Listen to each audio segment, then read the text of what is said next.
I want to talk to you today about the real Jesus. It's early November as I'm speaking to you, and this time of the year, this is a time when I often begin just really doing some intentional focus on Jesus. I look at the Gospels again.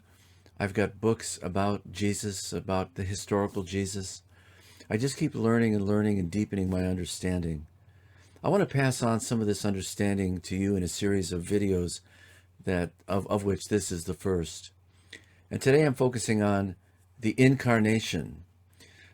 This idea of incarnation, that is God taking on flesh, carne is the Latin word there. God taking on flesh and becoming one of us and dwelling with us. This is a real distinction between Christianity and the other world religions. The other world religions have to do with us trying to find God or us trying to reach God, often by doing good deeds and in the hopes that our good deeds in life will ultimately outweigh our bad deeds and will be acceptable to God.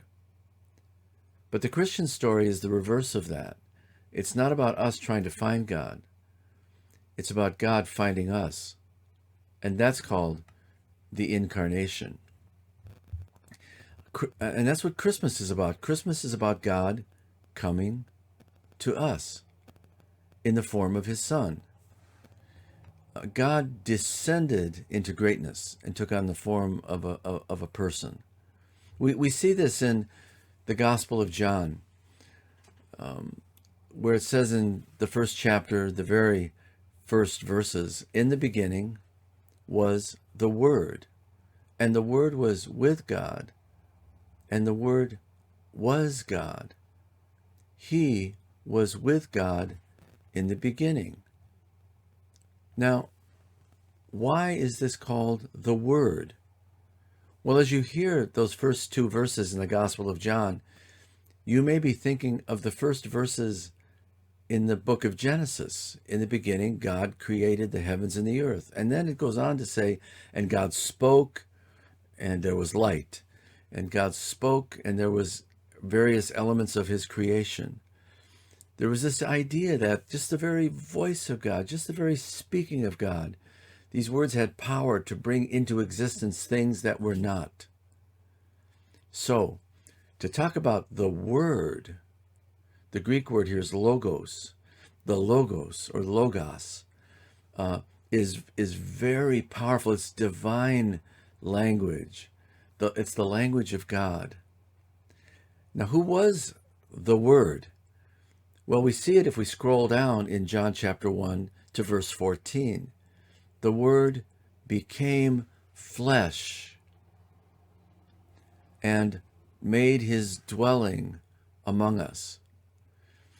This idea of the Word becoming flesh, the Greek word there is sarx,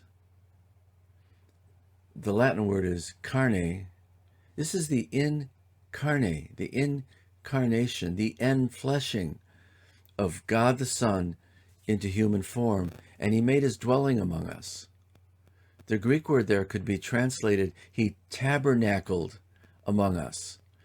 That is, he pitched his tent in our neighborhood and dwelt with us. The result was, as it says at the end of verse 14, we have seen his glory, the glory of the one and only Son who came from the Father, full of grace and truth. This is Emmanuel, God with us.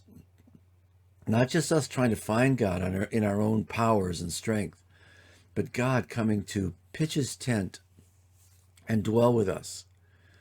And so Jesus is the Christ, the incarnate Son of God. C.S. Lewis called this event the Great Invasion, where heaven invaded earth. Jesus is the pre-existent Son of God who took on flesh and dwelt among us.